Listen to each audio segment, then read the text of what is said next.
starting to see happen. First of all, we want to cut against this guy. And you see this in the NBA a lot. So as he starts to penetrate, if he's staring at the ball, you're cutting. And we want to make that pass. Now, he has to know, though, he may not be the scorer, and he has to be able to make the next pass sometimes. Anticipate that there's rotation and help. But we want to make that cut. Okay? There are some teams that are actually face cutting that. They're actually cutting across the face of this player's down here and help, and they just cut right across his face because they're not paying attention. Okay, back again. Here's the next big one. Go low post opposite, Brendan. Who's my low eye help? Who's my low eye? Low eye, high eye. You're going to be the helper. Now, if you have a forward inside, let's have the ball here. On this penetration, or let's say it even came from the wing, up here on the wing. And we have this drive. Start to go slow. The classic rotation.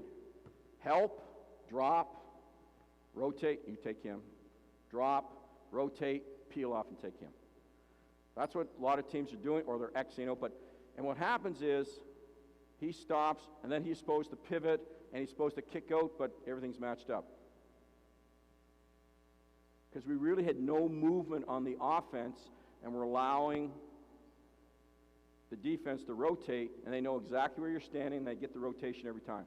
We have to start to think about putting cutters into our penetration principles. So let's go slow. Back up here. The first thing is, if you're a forward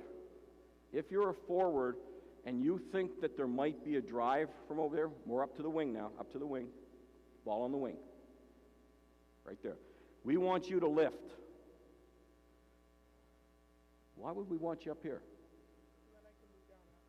And what does it do to you?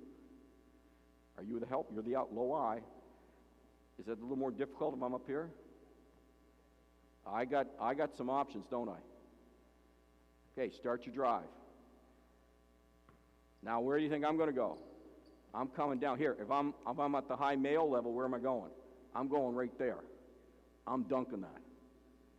And there's no way a drop. Now, if you come to get me, if you come to take this on, this really opens up, and we're probably cutting you too.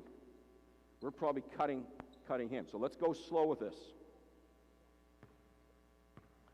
Okay, so we make our blast cut pass, attack and drive, freeze. Brendan's coming here, cut. There, and you dive. Say, we're attacking the rim. We're attacking the rim. You just play off space up here. Okay, now, so we're getting some cutting action. Now, let's say our forward was up in here, though. Brendan was up in here. Stay out there. Give me my high eye, low eye. You'd be low eye. Defense, high eye, right here. Attack on the dribble. Oh, we make our pass. Go baseline. Freeze. See, again, if we allow just him to go, rotate, they've got us. So we need to get some cutting action to break down the high eye, low eye. Back again on the wing. Now, we can cut either guy.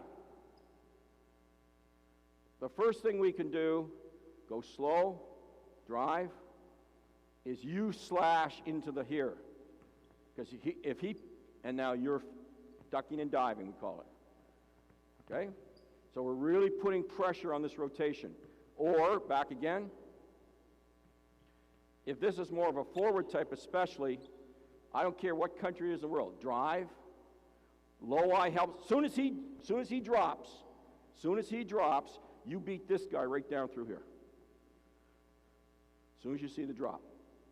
And that can be a position or that can be a person.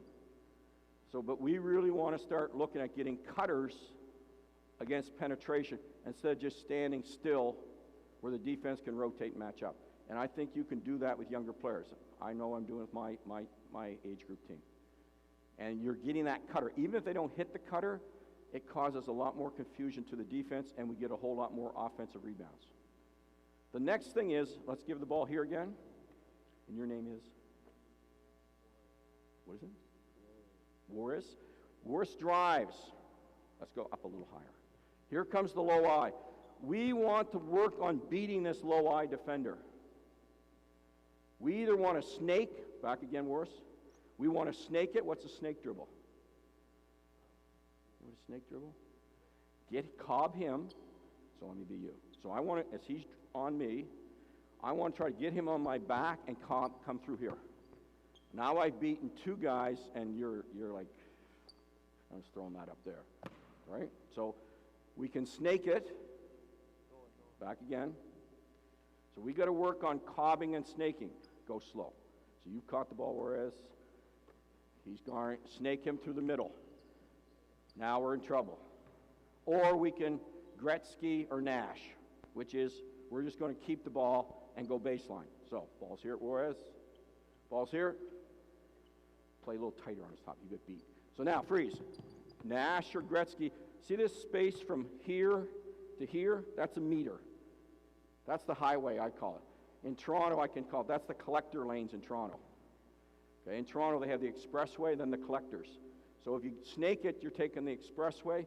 That's the collector lane. Okay, you can use either one. So we're going to use the collector lane. So you're going to go. Here comes the help. He's high. Use the collector lane. Down here. Look at this big. Freeze. Whoa. Right here. You're trying to get someone else to score. Look at the size of these guys. You're not scoring against them. But you got, where's my guy at the front of the rim? Right there. Filling behind. We got there. This pass right here, there's these little windows where you can get that pass. That's a really effective pass. So these circle actions with the forward inside. Okay? I'm not going to do a whole lot of drills in it. I'm just trying to show you some things, and I think you'll see as we go along where they fit. I'm just challenging you to think about, are you getting movement in your penetration principles? Okay? Now, you guys can have a seat. Have a seat.